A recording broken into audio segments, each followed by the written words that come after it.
కీర్తన గ్రంథం 42 అధ్యాయము 3-10 వచనాలు. నీ దేవుడు ఏమాయనని, అరే నువ్వేంట్రా నీ దేవుడు ఏమయ్యాడు అని అడుగుతున్నారు వాళ్ళు.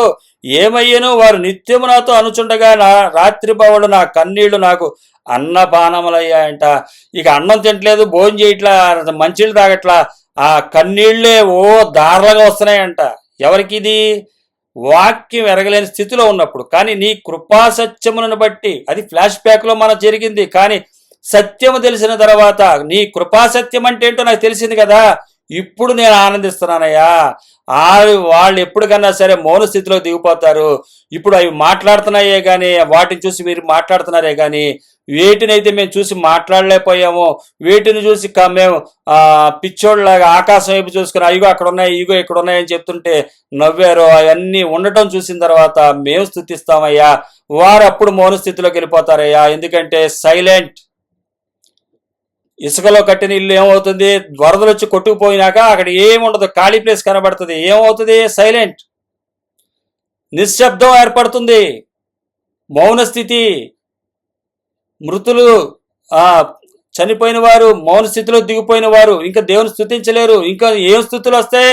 ఇసుకలో కట్టుకున్నవన్నీ కొట్టుకుపోయిన తర్వాత ఏం వస్తుంది? ఏమి రాదు. ఇంకేం వస్తుంది? చెప్పడానికి ఆధారాలు లేవు అక్కడ. ఇప్పుడు ఏదైతే మనం చెబుతున్నామో వాటికి ఆధారాలు చూపించే రోజుంది. హల్లెలూయా. అలాగే స్తుతించే సమయం ఉంది. ఈ కనబడే వాటిని స్తుతిస్తూ, కనబడే వాటిని ఆరాధిస్తున్నటువంటి వారికి ఒక రోజు ఉండవు. అవి వాసన చూడవు, ఏమీ చేయవు. కానీ వాటిని బట్టి మీరు కంగారు పడమాకండి. నేనైతే నిద్రపోతాను, నాకు కన్నీళ్ళు ఇయే అయినాయంట, ఆయనకి అన్నపానములైనాయంట ఒకప్పుడు ఫ్లాష్ బ్యాక్లో. కానీ ఇప్పుడు నీ కృపా సత్యమును బట్టి నేను నిన్ను స్తుతిస్తున్నా. నీ కృపా సత్యమును చూపించాడు. ఇప్పుడు ఆ రోజు కీర్తనాకారుడు దర్శన రూపముగా దానియేలు చూసినట్టు చూశాడే గాని ఆయన స్తుతించాడు. నేడు మనం 2025 సంవత్సరాల క్రితం యేసుక్రీస్తు వారు వచ్చి కృపా సత్యం అంటే ఏంటో చూపించాడు. ఆ కృపా సత్యం మనం తెలుసుకోవాలి, అది చెప్పాలి, అది అనుసరించాలి. దాన్ని తెలుసుకుంటే ఇంకా బలం వస్తుంది. దర్శనాలు చూసే వీరు యేసుక్రీస్తు వారిని నమ్మారే. దర్శనాలు లేకుండా జరిగినటువంటి చరిత్ర మనకు చూపిస్తుంది. చరిత్ర చూపించినప్పుడు కూడా కృపా సత్యాలు మనకి భూమి మీద యేసుక్రీస్తు వారు సాక్ష్యం ఇచ్చినా కూడా నమ్మలేకపోతున్నామంటే మనంత దౌర్భాగ్య స్థితి ఇంకోటి ఉండదు. ఇది కేవలం మీ చేతులారా మీరు చేసుకుంటున్నారు. దేవుని దగ్గరికి వచ్చి అవిశ్వాసుల్లాగా, భక్తిహీనుల్లాగా మీకు కలిగినటువంటి వాటిని విగ్రహాలుగా పెట్టుకుని వాటిని బట్టి స్తుతిస్తున్నారు, వాటిని బట్టి కృతజ్ఞతలు తెలియజేస్తున్నారు, వాటిని బట్టి ధన్యత అనుకుంటున్నారు. భూమి ఆకాశాలు సృజించానురా, నువ్వు పెట్టుకున్నవి ఎంత, మనం పెట్టుకునే ఎంత అంటున్నాడు ఆయన. మీరు పెట్టుకునే ఎంత అని అడుగుతున్నాడు. భూమి ఆకాశాలు సృజించిన వాడిని నేను ఆశీర్వదిస్తానన్నాను. అది ఈ రోజు నీకు కనబడదు. అది కనబడే రోజు ఉంది. దాని యందు విశ్వాసం ఉంచు. ఆ ప్రతిమ చూసినటువంటి దానియేలు రాబోయే రోజుల్లో రాజుగారికి చూపించిన ఆ దర్శనాన్ని బట్టి ఆయన ఆ మర్మాలను తెలియజేసినప్పుడు ఆనందించాడు. కానీ నేడు మనకి అన్యజనులైనటువంటి మనకి వాటిని తెలుసుకునే చరిత్ర తడిమి చూసుకునే అవకాశం ఉంది. చూసుకుని కూడా బలం తెచ్చుకునే అవకాశం ఉన్నా కూడా మీరు ఇంకా మరలా మీరు కూడా వారు చేసినట్లే మీరు కూడా చేస్తున్నారు. ఇలా అయితే మీరు విశ్రాంతిలో ప్రవేశించారని చెప్తుంది వాక్యం. కాబట్టి ఇక్కడ ఆయన తన మహిమను ఎవరికి ఇచ్చేవాడు కాదు దేవుడు. 48వ అధ్యాయము యెషయా గ్రంథము 11వ వచనంలో చెప్తున్నాడు, నా మహిమను మరి ఎవరికి నేను ఇచ్చేవాడును కాదు. ఆయన మహిమను ఆయన ఎవ్వరికి ఇవ్వడు. మీరు అనుకుంటున్నారేమో ఆయన మహిమ ఒక ఇంటి మీద ఇచ్చేసాను, ఒక పొలాల మీద ఇచ్చేసాను, ఒక సంఘాన్ని మీద ఇచ్చేసానని మీరు అనుకుంటారేమో. ఇవ్వడంట ఆయన. నా మహిమను నేను ఎవ్వరికి ఇచ్చేవాడును కాదు. నేను ఆ దూడలకి ఇచ్చేసారు ఆ రోజు, అదే నా మహిమ అనుకుంటున్నారు. కాదు, నేను ఎవ్వరికి ఇవ్వను నా మహిమను. నేను నా రాజ్యంలో మీరు వచ్చినప్పుడే మీరు మీ బహుమతులు ఏంటో మీరు అక్కడ చూస్తారు. అవి మీరు చేసుకున్నటువంటి ఏ రేంజ్లో మీరు నన్ను విశ్వసిస్తారో, ఏ విధంగా భయభక్తులు కలిగి ఉంటారో అటువంటి నేను ఇవ్వబోతున్నాను. నేను ఎవరినో తెలుసా? భూమి ఆకాశాన్ని సృజించిన వాడిని. కాబట్టి కీర్తనాకారుడు ఎంత చక్కని కీర్తనలు ఇవి. 115వ అధ్యాయము, ఇందులో ఉన్నటువంటి ఎంత దేవుని గొప్ప మర్మం ఉందో, ఎంత గొప్ప ఆదరణ ఉందో. మన దేవుడు కనబడట్లేదు, మనకు ఆస్తులు కనబడట్లేదు, మనకి ఏమీ కనబడట్లేదు, అన్ని లాసులే, అన్ని నష్టాలే, అన్ని వేదనలే, అన్ని బాధలే, సమస్యలే. కానీ ఒకరోజు స్తుతిస్తామంట. 18వ వచనం, మేమైతే ఇది మొదలుకొని నిత్యము యెహోవాను స్తుతించెదము, యెహోవాను స్తుతించుడి. విజయానికి పొందక ముందే స్తుతించడం అంటే ఇదే. నేను ఒక పాట వింటే ఉండేవాడిని. నా భార్య, నా కుమారుడు, నేను, నా కుమార్తె మేము అందరం వెళ్తున్నప్పుడు విజయానికి ముందే స్తుతించాలి, విజయానికి ముందే స్తుతించండి అంటే విజయము ఇంకా రాబోతున్న విజయం కొరకు మనం పాడుకుంటూ ముందుకు వెళ్తాము. తర్వాత ఆ పాట శాశ్వతమైపోతుంది. అది విజయం ఇంకా రాలా. మనకి విజయంలోనికి వెళ్ళిన తర్వాత వచ్చినప్పుడు పాట కొనసాగుతూ ఉంటది. కానీ మృతులు మౌన స్థితిలో వెళ్ళిన వారు మౌనమైపోతారు. ఎందుకంటే వారు చెప్పినవి ఏమి కనబడవు తర్వాత. కాబట్టి విగ్రహాలను చేసుకున్న వారు దాన్ని పోలే ఉంటారంట. 115 కీర్తన 8వ వచనం, వాటిని చేయువారును వాటి యందు నమ్మిక ఉంచేవారు అందరూ వాటి వంటి వారే ఉన్నారు. ఎలాగున్నారంట? అవి ఎలాగున్నాయో వీరు అలాగే ఉన్నారంట. అవి మాట్లాడట్లా, ఏం చేయట్లా, వాసన చోట్ల వీరు అంతేనంట. ఇంకా తర్వాత మౌన స్థితే. తర్వాత వారు ఏంటంట? మౌన స్థితిలోకి వెళ్ళిపోతారు. మృతులను మౌన స్థితిలోకి వెళ్ళిపోతారని చెప్పి దేవుని వాక్యం తెలియజేస్తుంది. ఇంత ఖచ్చితంగా దేవుడి వాక్యం మనకు తెలియపరుస్తుంది. కీర్తనాకారుడు యేసుక్రీస్తు వారు రాకముందే కృపా సత్యముల గురించి ప్రవచించాడు. దర్శనాన్ని గమనించి విశ్వసించాడు. ఆయన మా దేవుడు భూమి ఆకాశాలు సృజించిన వారి చేత మేము ఆశీర్వదించబడ్డ వాళ్ళం అని చెప్పుకుంటున్నాడు. అలాగే ఆయన స్తుతిస్తున్నాడు, గణపరుస్తున్నాడు. అయితే 2025 సంవత్సరాల తర్వాత మనకన్నా 2025 సంవత్సరాల ముందు యేసుక్రీస్తు వారు కృపా సత్యాలు ఈ భూమి మీద చూపించి వెళ్ళారు. ఈ చూపించి వెళ్ళిన ఈ యొక్క గుణగణాలను తెలియపరచాలి. అదే నేను తెలియపరదాం అనుకున్నాను. అయితే ఆయన గురించి ముందు తెలియపరిచింది దేవుడు తెలియపరిచాడు. హల్లెలూయా. ఆయన ఎవరంట? ఒకే నిజమైన దేవుడు, ఒకే నిజమైన దేవుడు. దేవునికే మహిమ కలుగును గాక. హల్లెలూయా.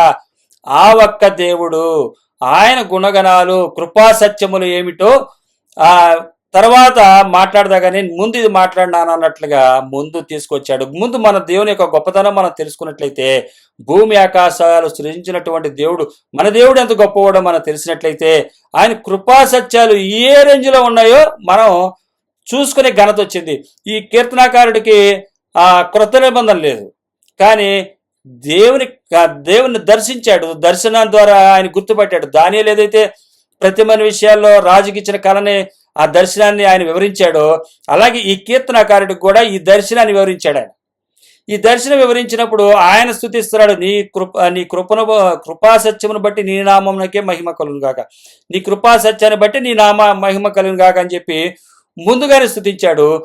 కానీ 2025 సంవత్సరానికి మన చేతిలో క్రొత్త నిబంధన ఉంది, పాత నిబంధన ఉంది. బైబిల్ గ్రంథం మన తెలుగు భాషలో మనకే అనుకూలంగా అంటే మనకు అర్థమయ్యే భాషలో రాయబడి ఉంది. అయితే ఆయన కృపా సత్యాలు ఏంటో మనకు అన్ని వివరాలు అందులో ఉన్నాయి. ఇప్పుడు నిజమైన విశ్వాసి అంటే ఇశ్రాయేలు ఎవరు? క్రీస్తునందు విశ్వాసం ఉంచిన వాడు నిజమైన విశ్వాసి. అలాగే అహరోను ఎవరు? రాజులేని యాజక సమూహం. ఆయన గుణగణాలను అనుసరించి బోధించేవాడు రాజులేని యాజక సమూహం. వారందరూ కూడా ఈ కృపా సత్యముల గురించి వివరించాలి. ఈ వివరించి ఇంకా దేవుళ్ళు బలపడటానికి అవకాశం ఉంది. కీర్తనాకారుడే దానియేలు గారే జరగబోయే వాటిని చూసి బలం పొందుకున్నాడు. జరిగిన వాటిని తలుచుకుని ఇంకా భూమి ఆకర్షించిన సృష్టికర్త అయిన దేవుడి కొరకు ఇంకెంత ఘోరంగా వదిలేయాలి మనం, ఇంకెంత ఘోరంగా వదిలేయాలంటే అంత ఘోరంగా. ఒక్క మాటలో చెప్పాలంటే చాలా చాలా ఇంకా లోకంలో అంటే ఈ అంత దరిద్రులు లేడరా అనాలి మనం చూసి, అంతగా అయిపోవాలి అనిపిస్తుంది. అలా ఉన్నాయి ఆయన మాటలు. అవి ముందు చెబుతామంటే కాదు, అసలు ముందు ఈ మాటలు చెప్పు. చూడలేని వ్యక్తి ఏ విధంగా దర్శనాన్ని చూసి ఏ విధంగా విశ్వసించారో వాళ్ళ గురించి చెప్పు. తర్వాత చేసిన దాన్ని చెప్పిన తర్వాత చెప్పు మిగతాది. ఆయన గుణగణాలు ఏంటో, కృపా సత్యం అంటే ఏంటో, ఆయన కృప సత్యం ఏ రేంజ్లో చూపించాడో, ఏ విధంగా చేశాడో తర్వాత చెప్పుదావు అని చెప్పి దేవుడి వాక్యాన్ని ఇచ్చాడని నేను తలుస్తున్నాను. ఈ వాక్యాలు మత్తయి సువార్త 10వ అధ్యాయం 20వ వచనంలో మాట చెప్పబడుతుంది. దేవుడు తన మాటనిస్తాడే తప్ప దేవుడు యెహోవా మాట్లాడేవాడు యెహోవాయే, నేను కాదు. నాకు చెప్పాడు, నేను ఈ ఆనందంతో మిమ్మల్ని పంచుకోవటానికి కారణం తప్ప వేరేది కాదు. ఆయన నాకు బలపరిచాడు, బలపరిచిన దాన్ని బట్టి నేను చెప్పడం గల కారణం. విశ్వసించగలుగుతున్నాం అంటే ఆయన చెప్పబట్టే. ఇది ఏం మాట్లాడాలో ఏం చేయాలో మీరు ఆలోచించమాకని నా మాట చెప్పాడు. నేను ఏం మాట్లాడాలో ఆ సందర్భాన్ని ఇస్తా. మాట్లాడేది నువ్వు కాదు, తండ్రి ఆత్మే మీతో మాట్లాడుతున్నాడు. మత్తయి సువార్త 10:20 చెప్పబడుతుంది, తండ్రి ఆత్మ మీతో మాట్లాడిస్తున్నాడు, అంతే తప్ప మీరు కాదు మాట్లాడేది. ఇప్పుడు మన గొప్పతనం ఏమి లేదు ఇక్కడ. మనం మాట్లాడుతుంది, మనతో మాట్లాడిన దేవుడు మనతో మాట్లాడుతున్నప్పుడు మనం ఒకరికొకరు బలపరుచుకొని ధైర్యపరచుకోవటానికే ఇది. ఈరోజు నేను ఏదో గొప్ప స్థితిలో, మనం ఏదో గొప్ప స్థితిలో ఉన్నామని కాదు. అంతం వరకు నిరీక్షణని మనం ఏం చేయాలంటే కాపాడుకోవాలి. మధ్యలో అనేకమైన వస్తాయి. కాదు బ్రదర్, అది కాదు బ్రదర్, ఇది కాదు బ్రదర్, దేవుడు ఇంకోలాగా, అది ఇంకోలాగా అని చెప్పి ఒక వాక్యాన్ని ఇంకో వాక్యాన్ని అంటే కలవలేనటువంటి వాటిని కూడా అక్కడక్కడ ఆశీర్వాదాలను పెట్టేసుకుని ఇదే దేవుడిని చెప్పేసే రోజుల్లో మనం ఉన్న. గుర్తుపడతా కూడా కష్టం, వింటాకి లేదు సమయం, బైబిల్ చదవటానికి సమయం లేదు, వాక్యం వింటాకి సమయం లేదు, అంత బిజీ అయిపోయారు. ఎందుకంటే ముందుకెళ్ళిపోతున్నారు అని చెప్పి ముందుకెళ్ళిపోతున్నారు. ముందు పెద్ద గొయ్యి అన్న సంగతి తెలియట్లా. క్రైస్తవులకే, అన్యులకి కాదు. అన్యుల సంగతి కాదు మాట్లాడేది, క్రైస్తవులకే. కానీ ఇక్కడ కీర్తనకారుడు ఎంత చక్కగా తన యొక్క నిరీక్షణని ఇక్కడ మనకు తెలియపరుస్తున్నాడో మనం గుర్తుపట్టవచ్చు. మన దేవుడు మనకి ఇప్పుడు కనపడకపోవచ్చు, మన దేవుడు కనపడకపోవచ్చు, కానీ భూమి ఆకాశాన్ని సృజించింది ఆయన. ఆయన చేసిన చేతి పనులు ఉన్నాయి. అయితే ఆయన మహిమ మనం ఎవరికి ఇవ్వద్దు. ఇది దేవుడిచ్చాడు స్తోత్రం, అది దేవుడిచ్చాడు. దేవుడు ఇస్తాడు. ఏమిస్తాడు? నువ్వు ఏ రోజు మన్నా తినే భాగ్యం ఆయన ఇస్తాడు. తర్వాత నీతో పాటు ఏ ఉండాలో ఏ ఉంచుకోవాలో ఆయన ఉంచుతాడు, చేస్తాడు, చేసి నడిపిస్తాడు.